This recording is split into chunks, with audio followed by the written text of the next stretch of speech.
Good morning friends, Praveen Joshi તમારા mobile screen પર તમારી સાથે. ગુડ મોર્નિંગનું અમે ભણતા ત્યારે ગુજરાતી કરવામાં આવતું સવારની સલામ. હમણાં સાચો શબ્દ કોઈ છે, સુપ્રભાત શબ્દ સાચો છે, પણ એ જમાનામાં એવું ચાલતું હતું. ચાલો મિત્રો, હવે કરી દઈએ બે પઝલ. ઉખાણા કહી દઉં તમને. પહેલું ઉખાણું છે, there are 60 cups on table, one fell down, how many cups are there on the table.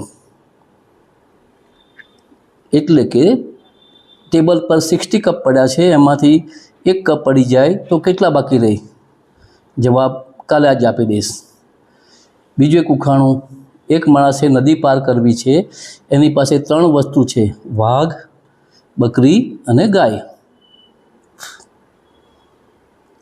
હવે ત્યાં એક હોડી પડી છે, હોડી માણસે પોતે જ લઈ જવાની છે, પણ એમાં એક શરત છે કે એકી સાથે એક જ વસ્તુ લઈ જઈ શકે, ક્યાં તો વાઘ લઈ શકે, ક્યાં તો બકરી.